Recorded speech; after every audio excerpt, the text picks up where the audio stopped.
हाय friends, मैं हूं Manav. Welcome to movie shoovie. करते हैं आपस में पॉजिटिव सा नमस्कार। देखो, ठग लाइफ के बारे में तो बात करेंगे ही करेंगे, बट हाउसफुल 5 के अंदर बहुत गहराई से बात करेंगे। बहुत नेगेटिविटी हुई, मेरे ख्याल से उन सबकी नाक कटने वाली है, क्योंकि आज जो हम बात करने वाले हैं वो होगा box office result of day 4।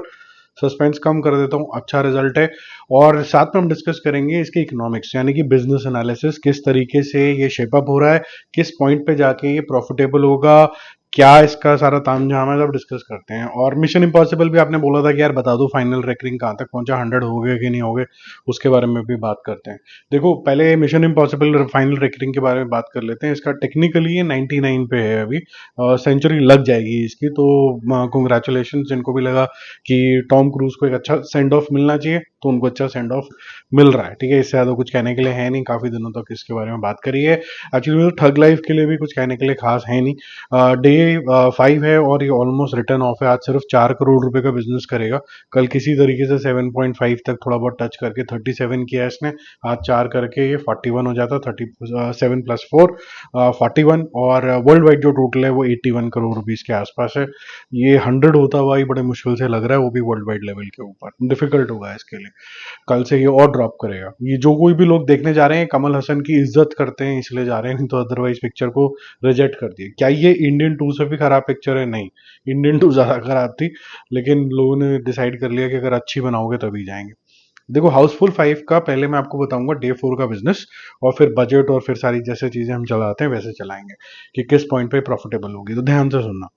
Housefull 5 का जो डे 4 है, that is approximately 15 crore rupees. ठीक है, कैसे? इसकी ऑक्यूपेंसी कल बहुत अच्छी आई थी। 18% से शुरू हुई थी, 50% पे गई, 55 पे गई, एंड हुआ 60% पे। आगे 35 करोड़ रुपए एक ही दिन के अंदर। आज ये कमाल कर सकती है। नाइट शोज अभी भी काफी अच्छे हाउसफुल जा रहे हैं कई कई जगह पे। 9% से शुरू हुआ, 21%, 23%, और अब लगभग लगभग 27 से 30% है, which will be 50% of what was done yesterday. So technically speaking 35 है तो उसका आधा कर लो। लगभग लगभग 15 से 17 करोड़ रुपए का बिजनेस आज करेगा। This is the producer figure. जो जो ट्रेड की फिगर है वो 2-3 करोड़ रुपए कम है। ठीक है, ज्यादा फर्क नहीं है। तो 91 करोड़ रुपीज कल हुआ था official number. World wide number था 143।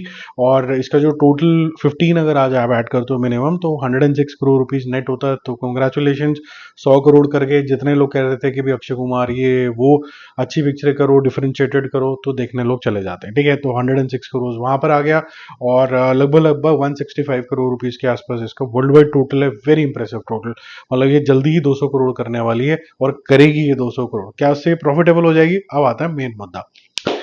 बजट बजट इसका है 225 करोड़ रुपीस। और प्रिंट और एडवर्टाइजमेंट, यानी कि जो पैसे पूसे इधर उधर खर्चे जाते हैं, कोई इसके कुपनिंग नहीं चले, कोई डिस्काउंटिंग नहीं हुई। नाडिया वाला साहब ने इसको बड़ा प्लेन एंड सिंपल रखा है। वो 240 करोड़ रुपीस उन्होंने टोटल खर्चे, 225 करोड़ रुपीस का बजट। और प्रिंट और एडवर्टाइजिंग 15 करोड़ रुपए की, यानी कि 240 crore rupees. Amazon prime video ने इसका बहुत बड़ा प्राइस नहीं लगाया है कि 100 करोड़ रुपए दे देंगे, ऐसा कर देंगे, ऐसा कुछ नहीं है। उसने एक रीजनेबल 75 करोड़ रुपीस दिए। सैटेलाइट से 40 करोड़ रुपए इसके पास आ गए हैं। म्यूजिक राइट्स टी सीरीज के पास हैं, उसके पास 20 करोड़ रुपए आ जाते हैं, और टोटल रिकवरी होती है 135 करोड़ रुपीस। तो सिंपल मैथ्स है, 225 माइनस 135 बैलेंस होता है 105 करोड़ रुपए। अब इसका जो अरेंजमेंट है डिस्ट्रीब्यूटर के साथ, वो शेयरिंग बेसिस वाला ऐसा वाला नहीं है जैसा टिपिकली होता है। इनका एक कमीशन बेसिस पे। इनकी कमीशन कितनी है? 25 से 30%, मिनिमम 25, अप्रोक्सीमेटली 30, डिपेंडिंग ऑन ये कितनी दूर तक जाती है ये पिक्चर। नॉर्मली 25 से 30% होता है। तो पेन इसके डिस्ट्रीब्यूटर है नेशनल लेवल पे, वो कम से कम इतना टका चार्ज करेंगे। अब एक हम हाइपोथेटिकल नंबर लेते हैं। ठीक है, अगर ये मूवी 250 करोड़ नेट करती है, आज कहाँ बैठी है ये? 106 करोड़ रुपए। तो हम ये मान के चल रहे हैं जितना बिजनेस ने 4 दिन के अंदर करा है, ये उससे मतलब 1.5 टाइम्स करेगा लाइफ टाइम के अंदर, जो कि थोड़ा डिफिकल्ट होता है। लाइफ टाइम डबल मानो तो ठीक लगता है। तो विच मीन्स के इसका 225 के आसपास का होने वाला है। मैं 250 मान के चल रहा हूँ। ठीक है, 250 करोड़ रुपए इसका लाइफ टाइम नेट बिजनेस होगा। वर्ल्ड वाइड बिजनेस मतलब 30 करोड़, 300 करोड़ रुपए, 325 करोड़ रुपए क्रॉस कर जाएगा। ठीक है, तो 250 करोड़ रुपए नेट कलेक्शन जो है वो होता है। 250 मल्टीप्लाइड बाय 30%, जो पेन भैया लेके चले जाएंगे, उन्होंने डिस्ट्रीब्यूट करी है, तो वो जाता है 75 करोड़ रुपीज। 250 -75 मतलब 175 करोड़ रुपीस की रिकवरी हो गई। 175 करोड़ रुपीस मतलब आपके पास 70 करोड़ रुपए एक्स्ट्रा आ जाते हैं, क्योंकि आपके पास बैलेंस रिकवरी थी 105 की, आपने 175 करोड़ रुपए जेब में कर लिया। हम अपने हिसाब से बोल रहे हैं 175 रुपए करोड़ों में बातें हो रही हैं यहाँ पर।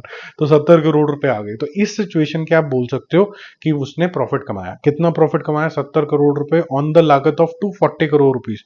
तो ये सेमी हिट के जोन के अंदर जाएगी, ये हिट के अंदर जोन के अंदर नहीं जाएगी। एटलीस्ट 50% की रिकवरी होनी ही चाहिए। तो जब ये 300 टच करेगी नेट कलेक्शन के अंदर, तब इसके पास लगभग लगभग इतना पैसा इकट्ठा होगा जब आप ये बोल सकते हो कि ये ट्रू फॉर्म में हिट सुपर हिट जोन के अंदर जा रही है।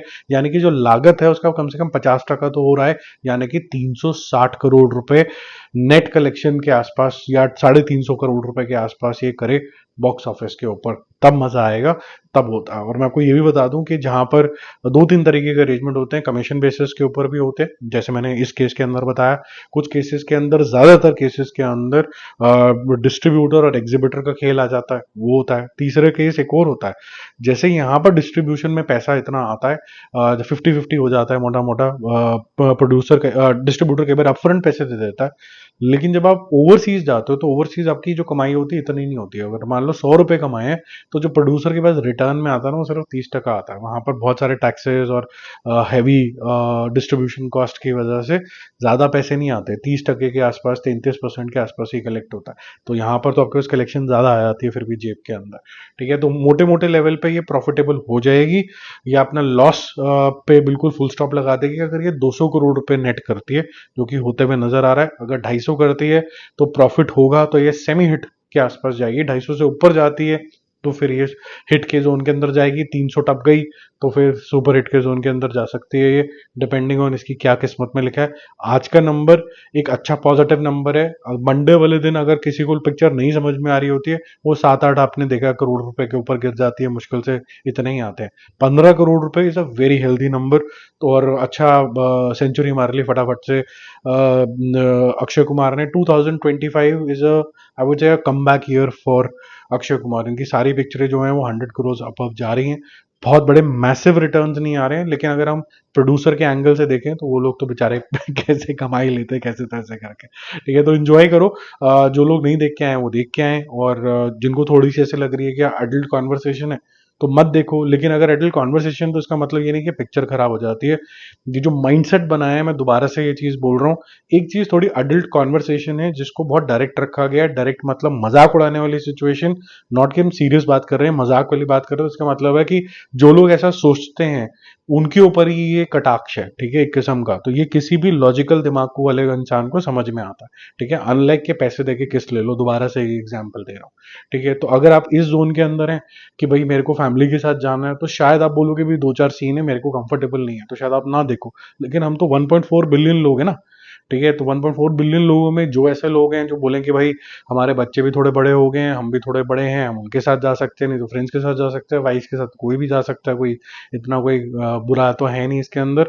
और बहुत से लोग आजकल कंफर्टेबल होने लग गए हैं, अपने पेरेंट्स के साथ भी ओपन अप होने लग गए हैं। इससे कोई सभ्यता इधर उधर नहीं जा रही है। हम 1.4 बिलियन लोग ऐसे ही नहीं हो गए हैं। ठीक है, कुछ करके ही हुए हैं। बाकी जल्दी मिलते हैं।